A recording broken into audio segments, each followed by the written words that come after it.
Bonjour à tous les amis, bienvenue dans ce duel de légende pour le Ballon d'Or 2026 entre Ousmane Dembélé et Kylian Mbappé. Vous l'avez donc compris, je fais ce duel en supposant que l'équipe de France va gagner la Coupe du Monde et donc je vais faire différents scénarios pour savoir qui sera le Ballon d'Or entre Kylian Mbappé et Ousmane Dembélé. Et pour fixer les idées en tant que bon mathématicien, je vais supposer que à l'issue de cette Coupe du Monde, Ousmane Dembélé aura été décisif en demi-finale et en finale de Coupe du Monde et Kylian Mbappé terminera meilleur buteur de la Coupe du Monde, meilleur joueur de la Coupe du Monde et surtout meilleur buteur de l'histoire de la Coupe du Monde. Donc vous l'avez compris, on a deux joueurs qui ont deux profils complètement différents mais pour un même sacre. Si tu me découvres à travers cette vidéo, n'hésite pas à t'abonner. Ici, c'est de l'énergie pure. Et je compte sur toi pour vraiment t'abonner. Je vise les 500 abonnés avant la fin de la Coupe du Monde. J'ai atteint les 300 abonnés il y a une semaine. Donc, je compte sur toi pour faire partie de cette famille de l'énergie. Et surtout, dis-moi en commentaire qui va gagner cette Coupe du Monde, ce Ballon d'Or entre Kylian Mbappé ou Ousmane Dembélé, dans le cas où la France est bien sûr championne du monde. Alors, j'y vais. Commençons par le dossier le plus chaud, Kylian Mbappé. Une saison individuelle exceptionnelle. On a un joueur qui a le profil type d'un ballon d'or. Parce que ce qu'on oublie souvent de dire, et à forte raison, c'est que le ballon d'or, c'est une distinction individuelle. Oui, pour gagner le ballon d'or, tu as besoin d'être dans un collectif.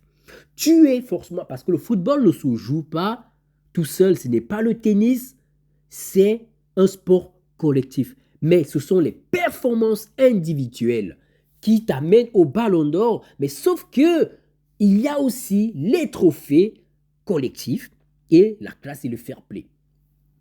Donc Kylian Mbappé, pour la saison 2025-2026, c'est le haut du panier.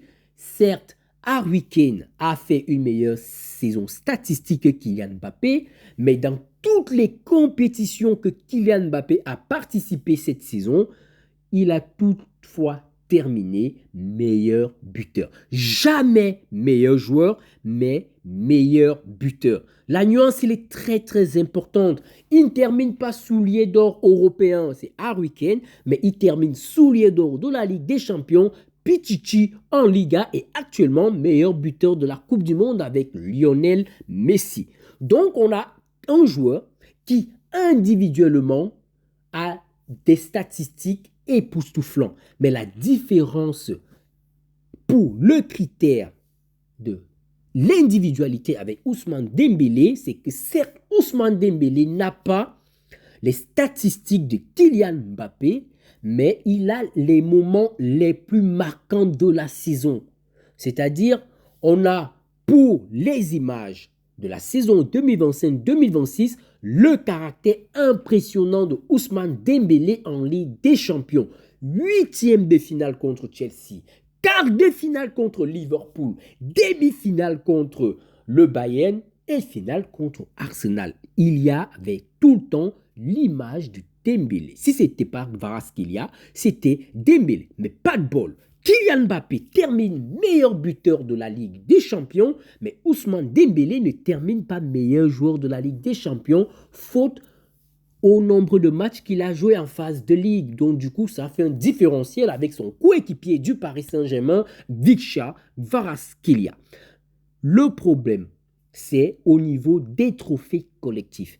Kylian Mbappé, c'est une saison blanche. Alors que Ousmane Dembélé, c'est tout ce qu'un joueur peut remporter. La Coupe intercontinentale, la Super Coupe d'Europe, la Ligue des Champions, la Ligue 1, meilleur joueur de Ligue 1. Voilà ce que Dembélé a individuellement et collectivement. Donc, on voit déjà que quand on enlève la Coupe du Monde, il n'y a aucun débat entre les deux. Donc, la différence entre les deux se situe donc en Coupe du Monde. Actuellement, Kylian Mbappé, c'est le meilleur buteur de la Coupe du Monde. 8 buts contre 5 buts pour Ousmane Dembélé.